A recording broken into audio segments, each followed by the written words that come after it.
Breaking news today on Sekulow as a new FBI cover-up is exposed.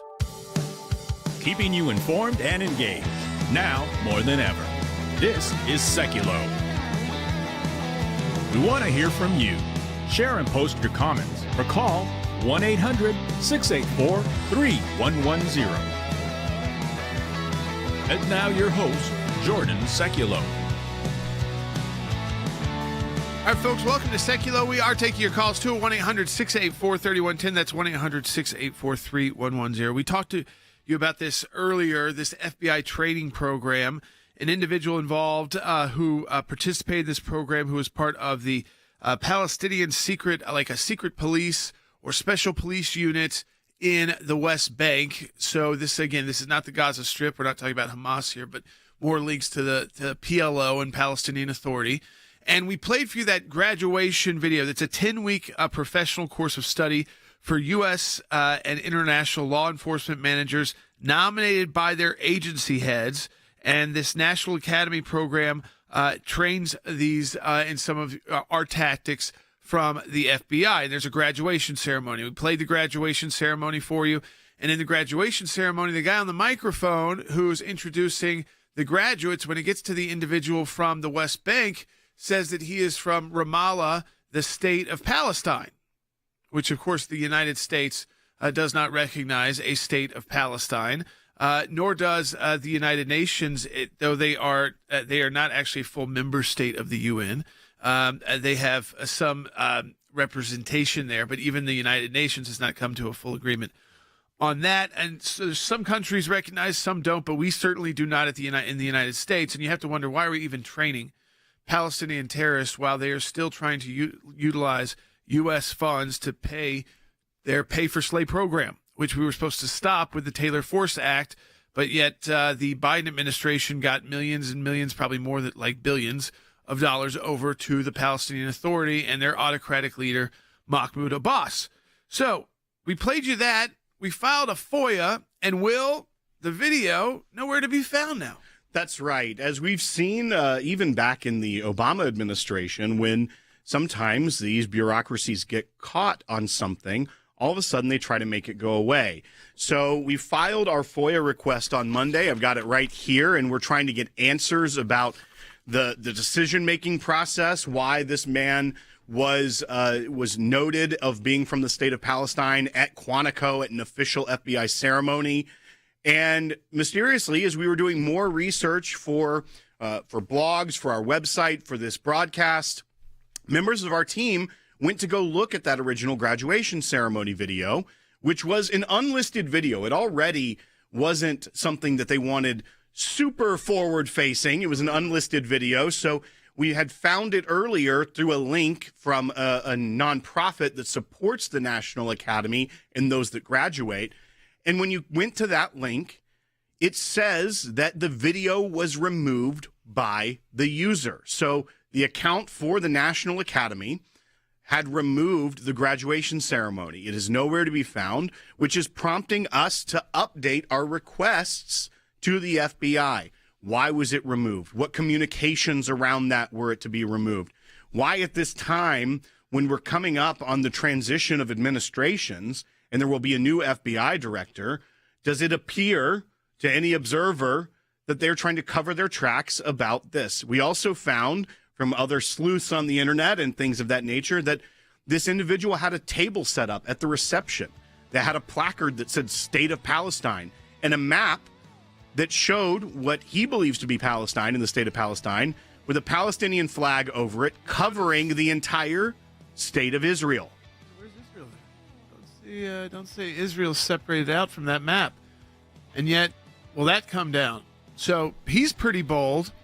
FBI either didn't do their work and just had their guy on the microphone just say, well, we'll let him, he can be from whatever state he wants to be. And then we're going to let him do it this food fair. We're cover up the state of Israel, which is exactly what Hamas and the Palestinian Authority and UNRWA, they do in their textbooks. They act as if Israel doesn't exist. We have to fight back. Of course, we got our matching challenge, not just fighting in the new year, but right now. Donate today. Double the impact of your donation. Stand with Israel. Stand with the truth. we uncovered among a ceremony, graduation ceremony of the National Academy, which is an FBI training academy for local law enforcement and some international police groups, that the day after Chris Wray announced that he would be resigning from his position at the end of the term, he was handing out diplomas, and he gave one to a man who was from an intelligence police force in the Palestinian Authority's control, and announced him as from Ramallah, state of Palestine. ACLJ did not take that and just say, okay, it's bad policy at the end of a presidency. Bassam Abu Aisha, Preventative Security Organization, Ramallah, State of Palestine. We've got a FOIA request out. We're going to get to the bottom of this. It's going to the FBI. I mean, I'm sure that they will sit on it on this administration. But, Jeff, hopefully in the coming administration with Kash Patel at the helm and new leadership, we'll be able to actually find out what is going on within the Federal Bureau of Investigation when they so cavalierly announce someone as being from a place that the U.S. does not officially recognize as the state of Palestine, but they are clearly dishing out statehood at the FBI here in the last few weeks of the Biden administration. What are your thoughts on it when you saw it? To recognize them as a state is not only illegal, it's not only against American law. It is it is a way to incite violence and hostility around the world against the country that is Israel.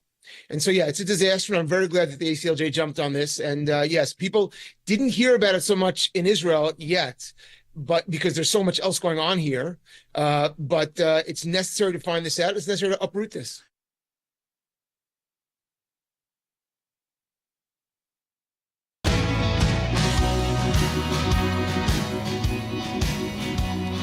All right, welcome back to Sekulow. Now, this news, we told you about, of course, the graduation video from the FBI's National Academy 10-week program. And they bring in this student who is very proud of his family's linkage to Yasser Arafat. Do we have that photo for people? That. This is a picture of his father. He's very excited about it. Now, that is Yasser Arafat. I want to go to Jeff Balaban in Jerusalem because, Jeff, you look at that picture of Yasser Arafat.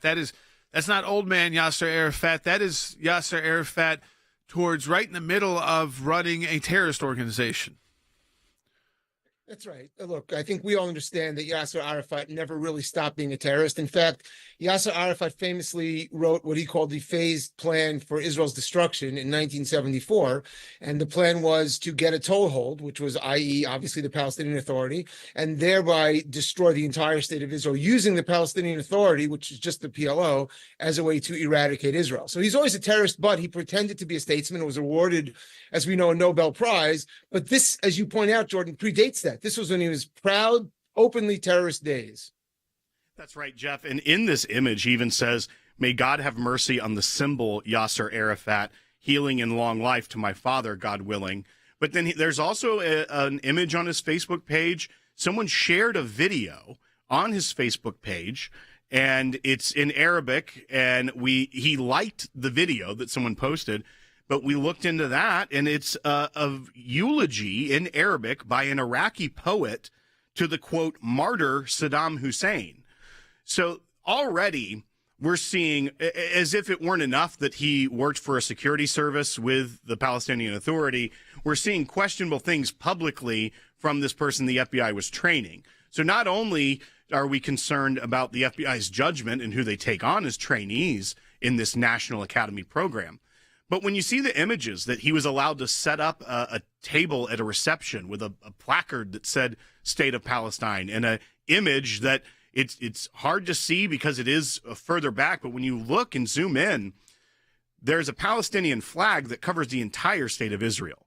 So he's not holding back about what his beliefs are, about who's who and what is what in the region, and yet our FBI is okay with just announcing that he's from the state of Palestine. But, Jeff, we're not going to just sit back at the ACLJ. We're going to push forward, and we're going to get to the bottom of this. Well, I think that's absolutely vital, William, because the fact is, as we know, we've already seen evidence of of people with very questionable ties at best, people who've actually been thrown out of the administration since this Biden administration came into power, people who have terribly powerful influence who seem to be associated with our enemies, not just the enemies of the state of Israel, but enemies of America. And somehow they've come in places of influence. And now we see this example. And so it's necessary to dig into this. Also, this is something which, again, isn't quite as high profile in Israel. I don't think Israel has yet seen this. This is really something that we in America need to really, well, I'm here in Israel, but ACLJ, that's one of the purposes of the ACLJ Jerusalem office, is to explain to Israelis what's happening there so they have a clear sense of the picture on the ground at what is supposed to be Israel's greatest ally. But unfortunately, in this last administration, has really turned out to be not much of an ally.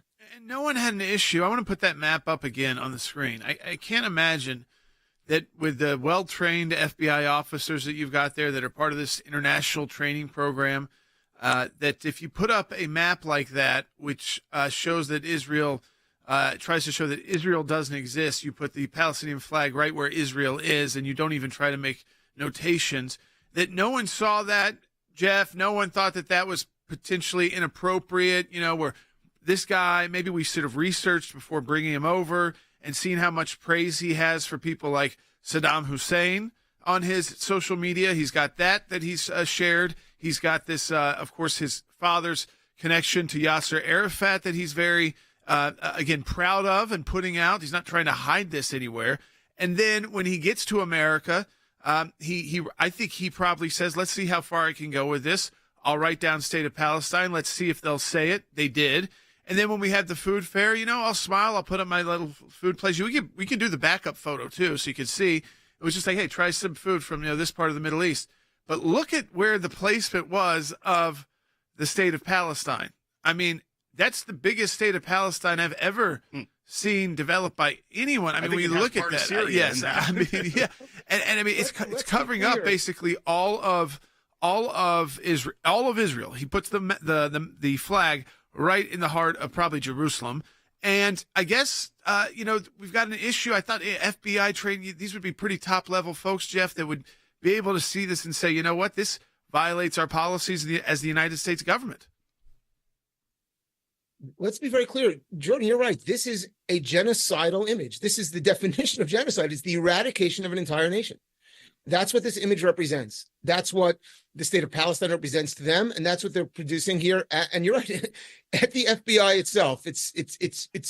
I guess I'm laughing a little bit because it seems so absurd, but the truth is, it's incredibly dangerous. Yeah, and that it's saturated and penetrated so far. And we'll also point out that the result of the Biden administration being so pushy on the idea that it should be a state of Palestine, that the result of the horrors of October 7th.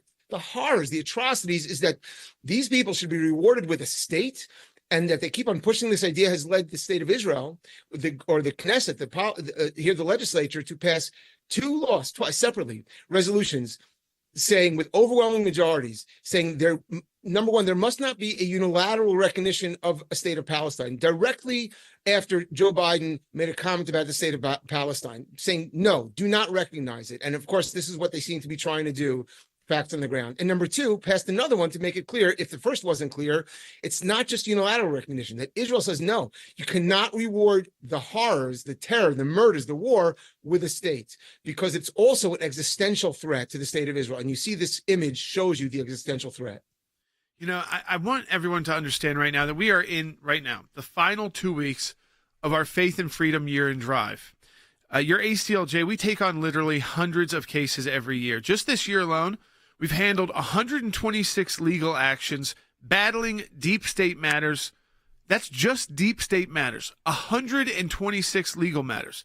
Think about that. That's 126 clients, cases, multiple briefs, probably times 3 on that. So hundreds of briefs, demand letters, depositions, all fighting back against the war on your constitutional freedoms. We'd love to take on more cases next year, but we can't do it without your support. My motto here at the ACLJ is I always want to be in a place economically, and we'll know that in the new year if we're in that place, about how well we do this month with these final 2 weeks of fundraising, is that I never want to have to turn a case down because it's too complicated and it's going to cost too much money to vindicate someone's constitutional rights and the protections and freedoms in the United States of America. So you go to aclj.org right now, make that tax-deductible gift today. It will be doubled. And again, like we said, in 2024, 175 pro-life legal matters handled, 197 free speech matters, 142 religious liberty matters, 152 legal letters and briefs defending Israel, and hundreds of others like FOIAs, the Freedom of Information Act requests, the work that we do overseas at the United Nations, those periodic reviews of all those different countries and human rights abusers. All of that work just done by our legal department in 2024. That doesn't add in the government affairs, what our media team is able to do, just in the legal department. That's what you're supporting by donating right now. And again, we got 2 weeks to hit our goal. We are a little bit behind. We're getting into the Christmas season, so we need you really to donate today while it's on your mind. Your gift will be doubled. Donate whatever you can so we can keep this work going, not just in the new year, but right now, because we're changing this FOIA as we speak because of this new image that was shown and the takedown of the video, which they always love to do with the FBI. Don't they love that, the FBI? It's one of their favorite Remember things. The Border Patrol, they caught the terrorists at the border. They showed their pictures, and then that was taken down. And then you find out it was taken down for political reasons because it went against the narrative of the Biden administration and the border. This is the same kind of thing. They don't want us knowing the kind of people they're training in their programs and their links to terrorism. Let's just be honest. This guy, in most countries, I think, I'm surprised in the United States, didn't get flagged before he got here. That's right. And Jeff, we've only got about a minute left here, but this is the same FBI that targeted parents at school board meetings, the same FBI that went after Catholics that were pro-life, and somehow they didn't even vet this man's social media to think maybe he shouldn't be in this National Academy. But some people may be listening today and say, well, what does it matter? Chris Wray's gone in a month, and, it's a whole new FBI. But we have to keep pushing, Jeff, so that we can help guide the new FBI at what they need to remedy. Yeah, because, Jeff, it's not a whole new FBI on day one. It's Kash Patel and maybe a couple top deputies who have then got to deal with who are the bad actors here, even like in this program, that we need to remove because of bad judgment. That's right. Both are exactly correct points. Number one is the work doesn't wait for the new year to begin, doesn't wait for the new administration. It's immediate. It's right now. And it's very deep. This is saturation that's very deep. We don't have a lot of time for this, but I have a friend who lost a son who was killed in domestic terror in America by an Arab Muslim terrorist. And the FBI, the government denied that it was terrorism. It took her 7 years of fighting until it was called terrorism by the government. This has been going on for quite a long time. And so we absolutely, and William said we need to help guide. Thank God that we have those kinds of relationships and trust built out of.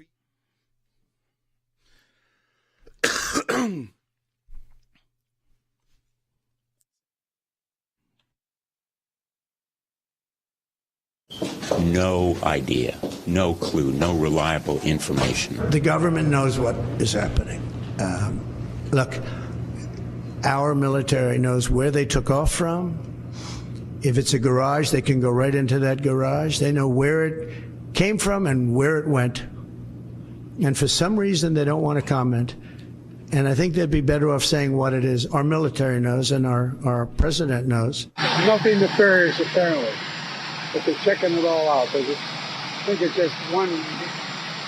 There's a lot of drones authorized up there. We're following it closely. So far, no sense of danger. In a closed meeting, members of the House Intelligence Committee were briefed Tuesday on the mysterious drone sightings in the Northeast.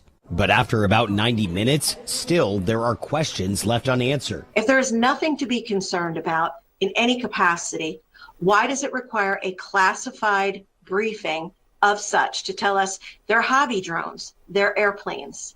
I call nonsense. This goes to a pattern of failure with the Biden administration. Let's remember, Blake, go back to the spy balloon that flew over the United States. And what was the argument at that time? That we should be concerned. The Biden administration said, no, we don't need to be concerned about that. Nobody wants to answer any questions about this. And I'll tell you what I find really fishy. The director of the FBI, Christopher Wray, and the secretary of the Department of Homeland Security, Alejandro Mayorkas, were supposed to testify under oath in the Senate on threats to the homeland. It's a hearing that they have to do every year. They canceled it a couple of weeks ago. They have refused to reschedule it. And now, Jesse, They are sending their deputies, but only behind closed doors on Thursday.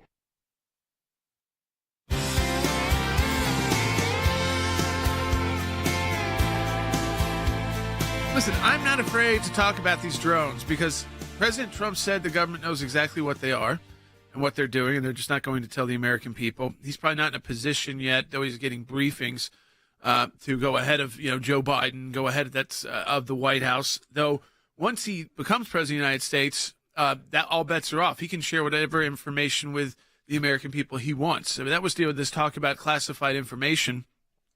And the idea that the president, cannot declassify things, that the president could give a speech and there could be a lot of security people who say, don't say this, don't tell people what it is.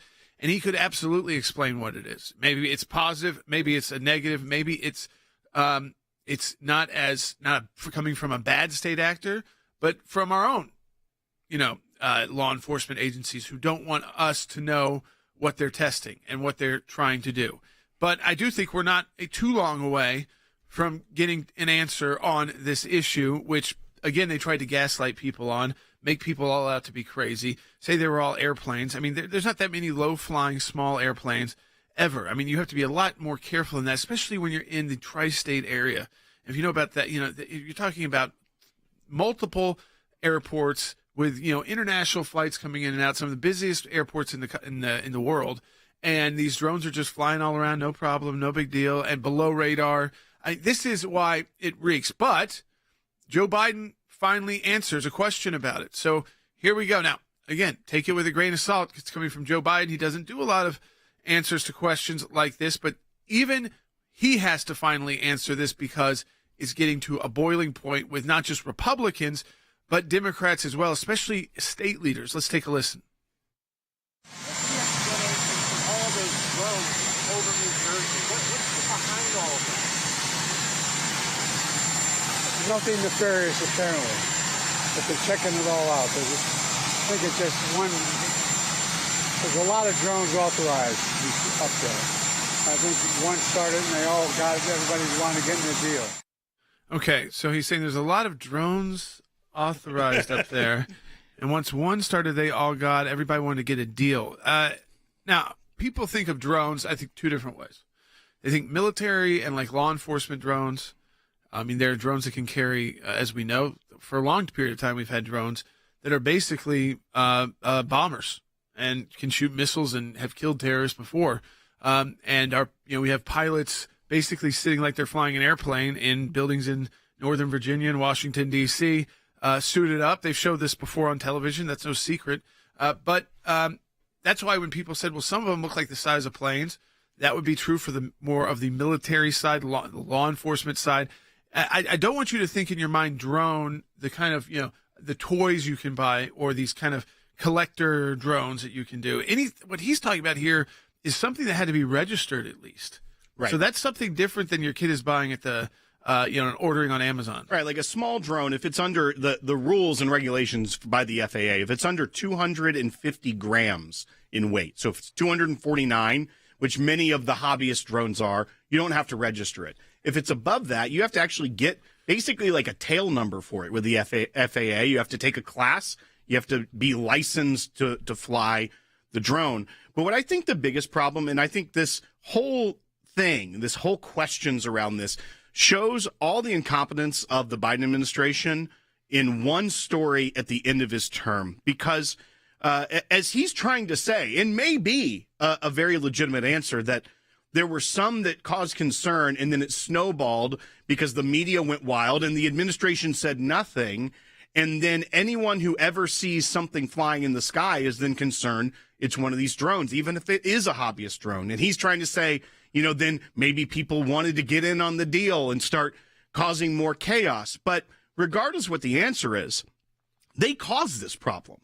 Because even if it is an authorized surveillance program that the U.S. military is doing, or if it's not, not that they'd want that to get out, but the fact it was spotted, the media ran with it, and it took them so long to even comment on it. And now you're getting briefings where members of Congress, and some of them are walking out saying they're worthless. Something else is happening.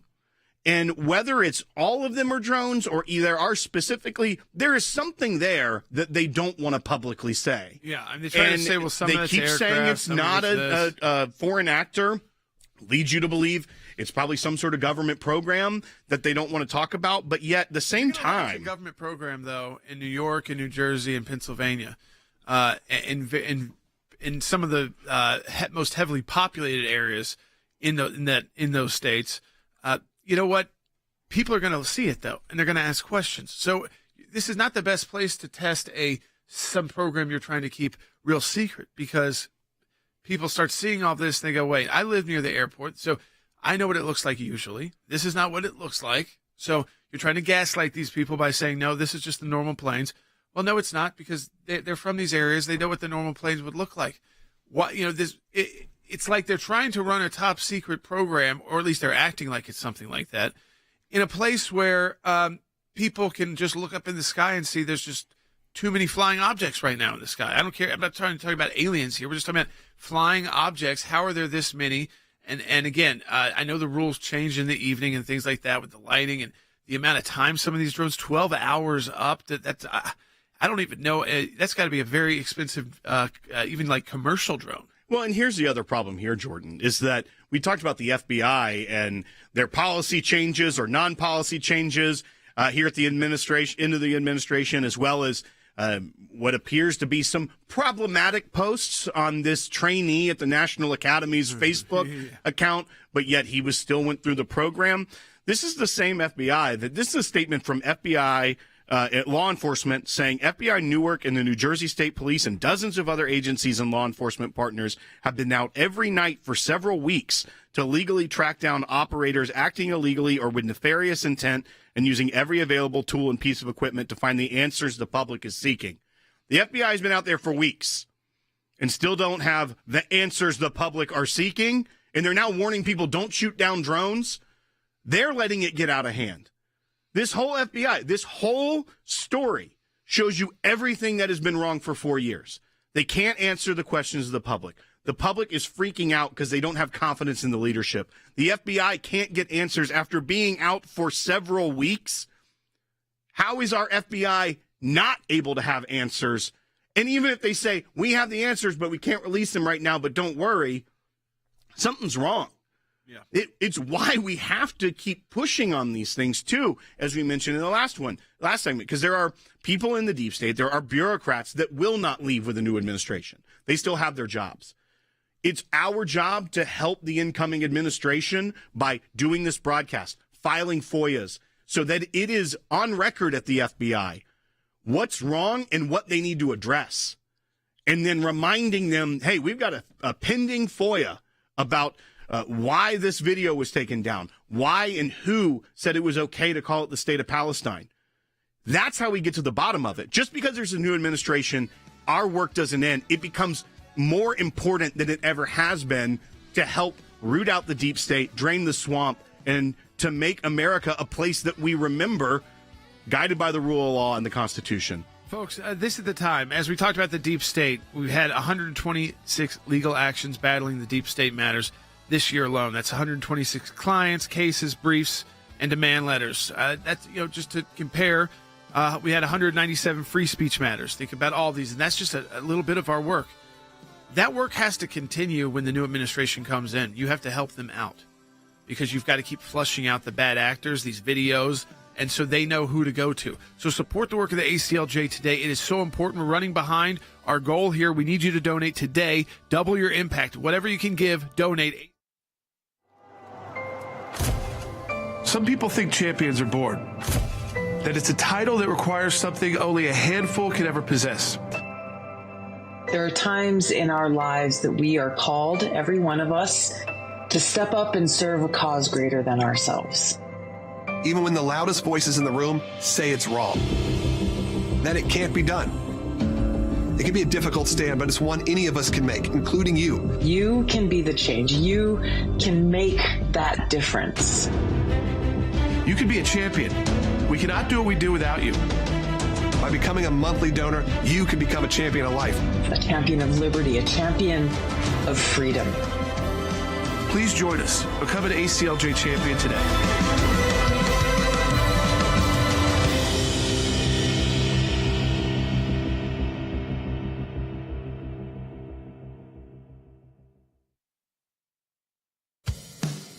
keeping you informed and engaged. Now more than ever. This is Sekulow. And now your host, Jordan Sekulow. Welcome back to Sekulow. We are taking your calls as well. 1-800-684-3110. That's 1-800-684-3110. Rick Grenell is going to be joining us in the next segment of the broadcast. We're not going to get into it too much with him today, but you know he's been named to a new position within the incoming Trump administration, so we're excited about that. I'll let Rick get settled with that before we start asking him direct questions over the air about all of those specifics, because a lot of that does involve national security issues and negotiating with hostile countries. Just so while he's not here, I'll say what the news has reported, and that some of the top countries he will be working on. And I'm sure we'll get him to flesh that out for us later on, as it looks like he'll still be able to be a part of this broadcast into the new year, even with this position. But they said the first couple of countries, it looks like, I'm telling you now, so we don't have to ask about it with Rick on the air yet until he's comfortable talking about it directly, and understand that because the president chose him for this position. But that those countries to first work with Venezuela, very difficult one, but one that is kind of thinking, should we keep being so tied to Iran and Russia right now? Because look what happened to people like Assad, who relied on Iran and Russia to keep them in power. And you know what? When Hezbollah, who does a lot of training in Venezuela as well, when they get bogged down with the conflict in Israel and all their leadership gets killed, who's going to keep the dictators in Venezuela safe? He's also supposedly been assigned North Korea to re-engage in negotiations there, where we know the Biden administration just took a step back and just let it deteriorate. South Korea is in a tough spot right now, politically, domestically. So, North Korea wants to take advantage of that. So he'll be joining us in the next segment of the broadcast as well. We've got work of being done, of course, for Tulsi Gabbard, who was nominated up, one of our, again, a colleague here on the broadcast on Sekulow. You can sign the petition to get her confirmed up at ACLJ.org. So there's work that you can do that doesn't cost you a donation.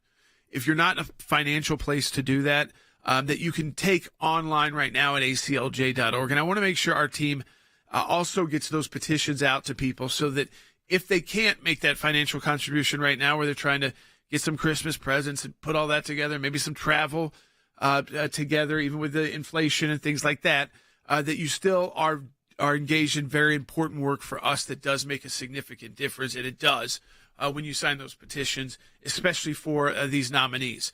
So you'll see the Tulsi Gabbard petition up there. I just also want to just remind all of you the kind of work we did in 2024. And I know some of you have heard these numbers, but you got to think about it a little bit. When I say that we did 175 pro-life legal matters, okay, that's not 175, just one-time things. So each one of those involved clients. They involve legal filings, usually starting with either a demand letter or a lawsuit that's filed. And when you then file a lawsuit, there's briefing. A lot of our cases are in federal court, so you could go through multiple appeals processes. You do, of course, depositions and issues like this. Some you try to settle. Some settlements don't happen, so you've got to keep moving on in the court process. So when you hear 175 pro-life legal matters, when they are legal matters, that is not just 175 actions. That's probably over 1,500 actions, at least, just for those 175. So when you hear 197 free speech matters, same thing. 142 religious liberty matters, 152 legal letters and briefs defending Israel, just defending the Jewish state of Israel, hundreds of others, all the FOIA work, all the work that doesn't fit inside those boxes neatly that we're doing at the ACLJ, the election integrity work that we did leading up to and even after Election Day. We were very engaged in that throughout these last couple of years, making sure you'd have more faith, and I think people did, in their election process. It wasn't just because Donald Trump won, it's because the numbers made sense. Now, we still got some states that have got some explaining to do about why they can't get votes counted, but for the most part, I'd say 90% of the country, the votes came in. You didn't win all the places you would love to have won, but it wasn't like you were waiting weeks to get the votes. Support the work of the ACLJ. We need it right now. We're behind in our goal. Whatever you can donate financially will be doubled. Do it today, ACLJ.org. Israel may be on the verge of accomplishing a major military goal, launching a strike to take out Iran's nuclear program. Israel has destroyed most of Syria's air defenses, one of the region's best. Now the Israel Defense Forces see an opportunity to attack Iran's nuclear sites with far less danger, since the straightest route to Iran is across Syria. Are you entertaining the idea of preemptive strikes against Iran's nuclear facilities? Against Iran's nuclear facilities? Well, I can't tell you that. I mean, it's a wonderful question, but how can am I going to do preemptive strikes? Why would I say that? Can you imagine if I said yes or no? You'd say, that was strange that he answered that way. Am I going to do preemptive strikes on Iran? Is that a serious question? How could I answer a question like that? Say it. Would you be in support of Israeli strikes on Iran's? How could I tell you a thing like that now? When asked about the chances of going to war with Iran during his next term, Trump responded, quote, anything can happen. It's a very volatile situation. Is this the moment then for the new President Trump to come in and support Israel or maybe combined operation to destroy that nuclear capacity? They would do it with aircraft coming from Missouri. Wouldn't take long, wouldn't be hard. It would be a huge transformation that Trump could bring. Now, if he doesn't want to do it himself or all by himself, he could back the Israelis, say, can you take this job? We'll give you some help. My guess is Israel would say, thanks for the help. Yeah, we will do it. Without U.S. help, could the Israelis do it? It's more controversial, probably, but not. You know, it would probably take a few weeks for them to do all the damage. I'm not sure they have the weapons and planes. But with the U.S. help, they could do it again, or Trump could do it on his own and transform the global environment.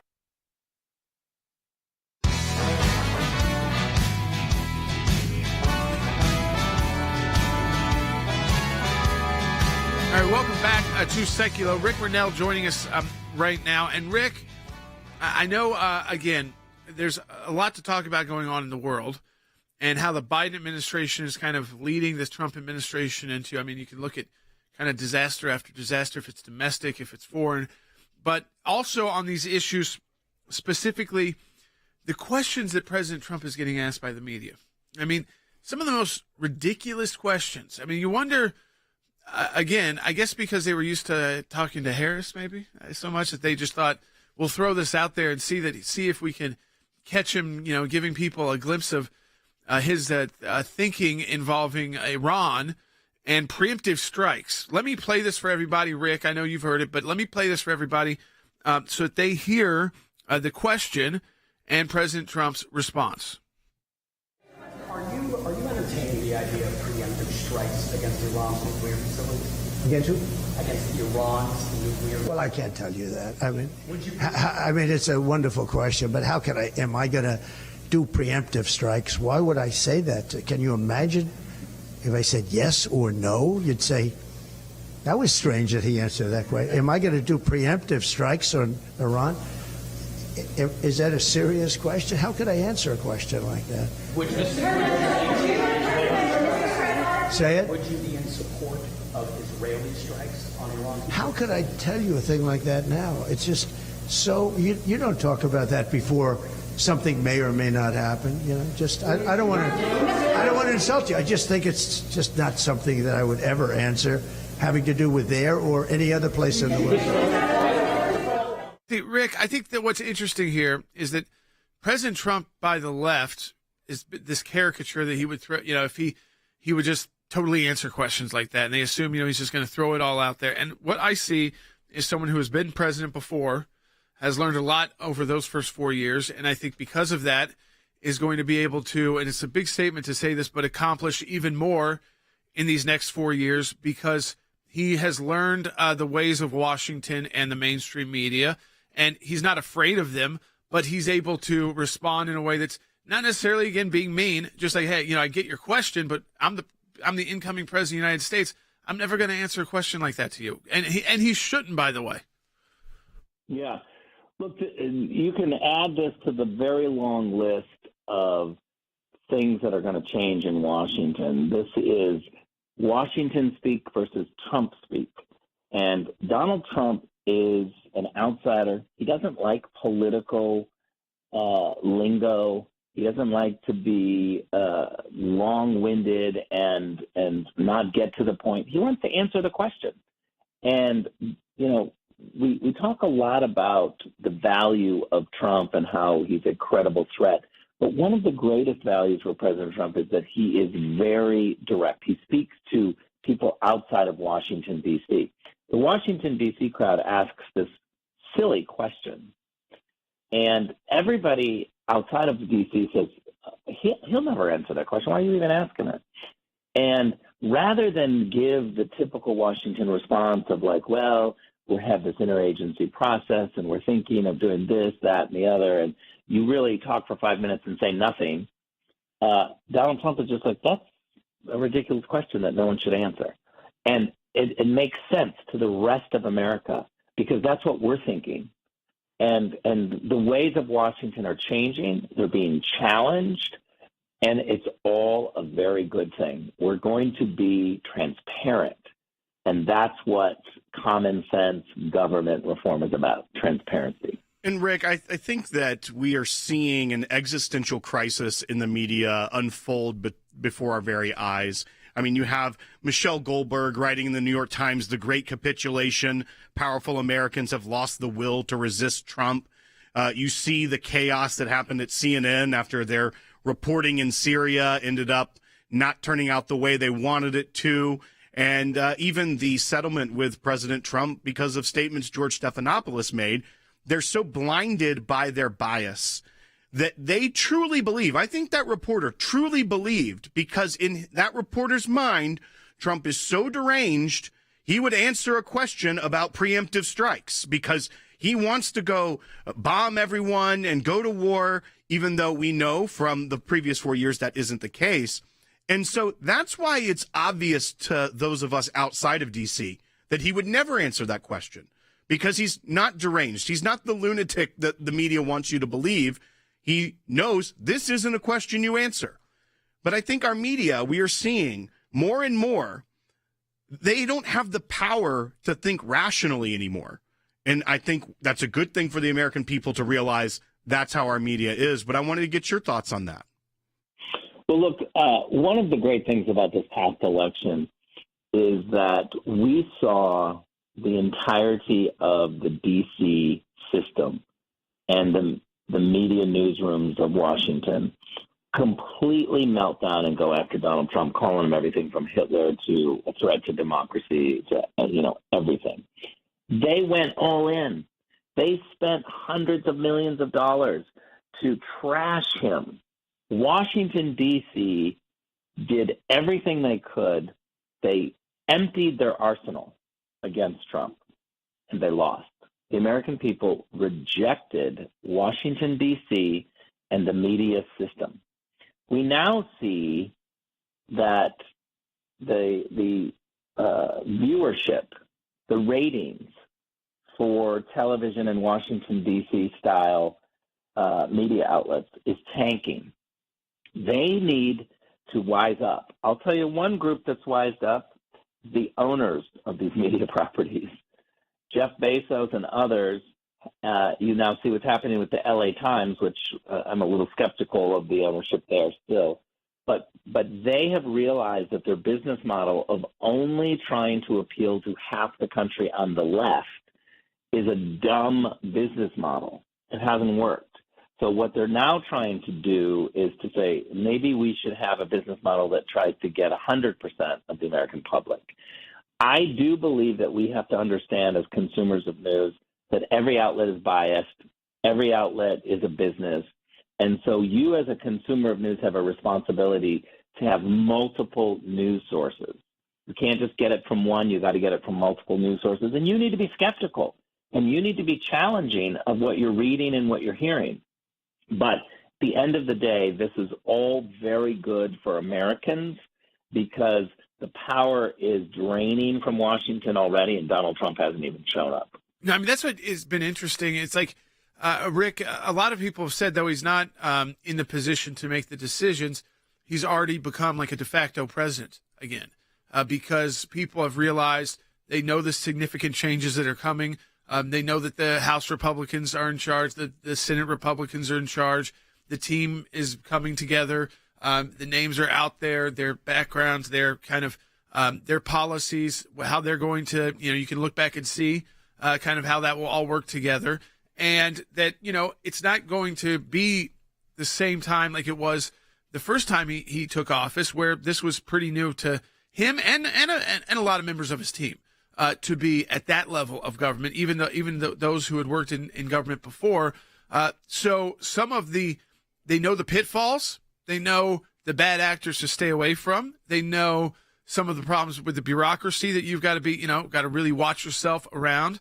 And I think they've also learned that if we see these bureaucrats acting not just performing their jobs, but actively working to undermine the policies and goals of the elected president of the United States, that we have to work with Congress so that the laws get reformed to make it easier to remove bad actors from the bureaucracy. And I think, Rick, one of the easiest ways to do it may just be like people are discussing, like Elon Musk and others, making them show back up to work.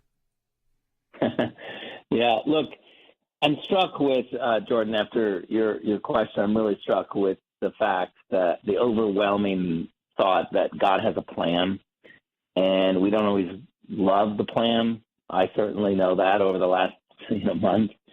But you got to trust the plan. And I think God had a plan for Donald Trump.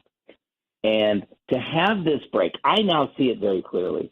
To have 4 years and then 4 years out to think and strategize and to think, what did we do right? What did we do wrong? Now that he's coming back in for another 4 years, I think these last 4 years are going to be monumental. They're going to be incredible for change and reform. That plan absolutely was God's plan. And I now see the benefit of that, even though I was frustrated in 20 when we lost. And I think that the action that we're seeing, you and I have talked about this before, there's a difference between a threat and a credible threat. When Donald Trump makes a threat, the leader of Canada gets on a plane and comes down to Mar-a-Lago immediately and has a conversation. That's a credible threat. He's and having that's what we're going to see crisis going at forward. home. He's thinking whether or not he can even be the leader of Canada with Donald Trump, and whether or not he should just resign. I mean, that's how powerful a new president can be in just talking, just as you talked about, Rick, with a tough diplomacy. 1-800-684-3110. We're going to take your calls in the next segment of the broadcast. FBI and agencies like this, what do you want to see changed first? This is your opportunity to tell us. 1-800-684-3110. Thank you. Back in July, I was in Boston, walking around, having a great day. I walked out of my hotel, and this billboard struck me and said, "Avoid anti-abortion centers." I thought, that's strange. I mean, it's not that, you always hear pro-choice ads here and there. And then we saw that it was something run by the state, by the Commonwealth of Massachusetts. And we said, we got to do something about this, whether that's legally, but also in my heart, I knew we needed to take our own message to the streets. So we reached out to some of our friends in Massachusetts, found out that they were also appalled by what was happening there, that this did not represent even the values. They may be a very pro-choice state, but this did not represent the values of the people in Boston and in Massachusetts. So we've spent the last 6 months or so working on a brand new campaign, an outdoor ad campaign, a digital video ad campaign that is called Choice Begins Here. I'll never forget that day. Scariest moment of my life. I had just started my business, and then this. Pregnant? Really? I just thought about all of my dreams falling apart. I needed help. I needed answers. Places I heard of, they seemed to only offer one option. Then I found a pregnancy resource center, and they talked to me about my options. She listened. She actually cared about me. No shame, no judgment. I'll never forget that day either. The day that I realized maybe this wasn't the end of my dreams, but just the start of one I hadn't even imagined. Be there. To find a pregnancy resource center near you, go to choicebeginshere.org. And that is your first look, again, at our hopeful ad campaign to hopefully get more people to go to pro-life pregnancy resource centers, to actually see that there are real choices, real hope.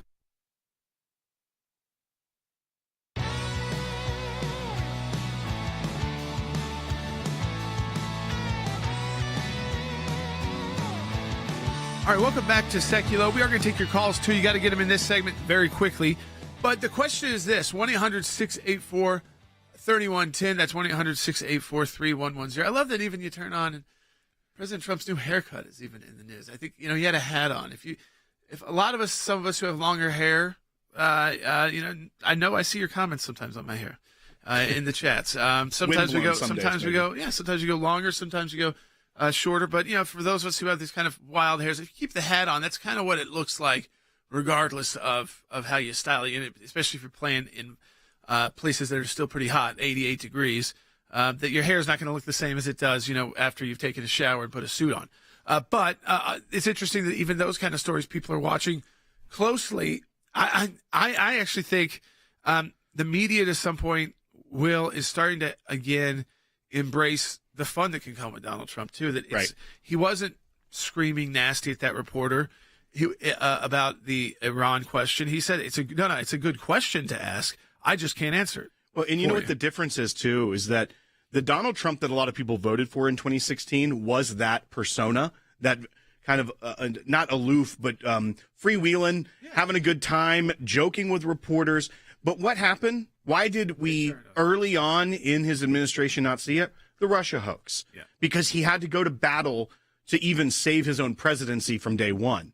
Right. Well, and we don't have that this time. On, all these major reforms, all the real issues facing our country. At ISIS, still remember building their caliphate. Al-Baghdadi was killed by Donald Trump. Then you had Soleimani taken out by the leader of the Iranian Revolutionary Guard. Then hostile places in the world. The COVID, all those issues that the administration was dealing with, that Donald Trump took the blame for. I think people realized they put a lot of blame. I'm talking about regular voters here too, not the media, because they don't care.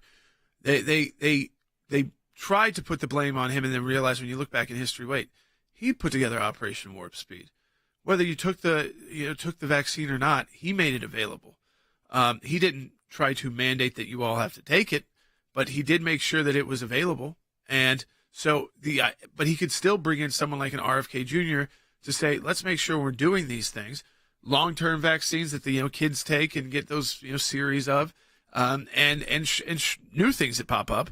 That it's okay to have skepticism of quickly established new vaccines. Now, that doesn't mean that we don't have to be very cautious about what China may do next to hurt the United States. But like as Rick said, in a unique way, because this is a very unique situation, Will, having those first 4 years as not only a brand new politician, but you're a brand new politician as president of the United States. You didn't get the kind of learn how to handle the political media as a junior congressman and maybe as a senator or as a mid-level state leader. You're going from business and using that kind of media into kind of entertainment, and then right into these media folks that will act like they're your friends until they've got a better story on you. Right. And then when they've got a nasty story on you, they're going to dump it out. And they don't really care about the ramifications, if it's true or not, if enough of them put it out. I think the George Stephanopoulos thing is very interesting still to me. The fact that he got himself off of X, paying $16 million because of the way he kept referring to a legal action that was not the case, and now does have to apologize and all of that. I think the media has to be, as Rick said, you learn in those first 4 years a tremendous amount. And now you had 4 years to think about, I'm going to do this again. And if I get back there, this is what I'm going to do the same. And this is what I'm going to do differently. Some of that you might not really see if you're just watching the news.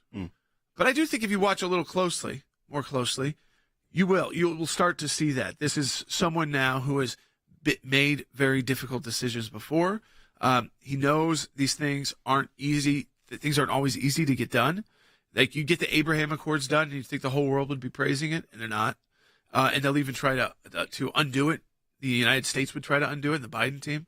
So I think all of that, again, goes to the idea of in this interesting situation, this is a president who got 4 years to get a lot done, under attack constantly, as we know, being on his legal team, and then 4 years where he was still under attack, decides to run again, and now exactly knows how he wants to use these 4 years. And Jordan, I think it's interesting. You brought up RFK Jr., especially talking about Operation Warp Speed and the vaccine issues. And a lot of, I'd say a lot of conservatives and traditional Republicans are a little split on him. Logan and I followed his campaign very closely. Yes. But one of the big things that conservatives are concerned about, places that other candidates didn't. Right. Where we are in Tennessee, this is one of the most red states in the country right now. But he still came here because there's a lot of young people here who are probably not tied to a party yet. And they want to see people like, they want to see the RFK Juniors. They want to see the Tulsi Gabbard types.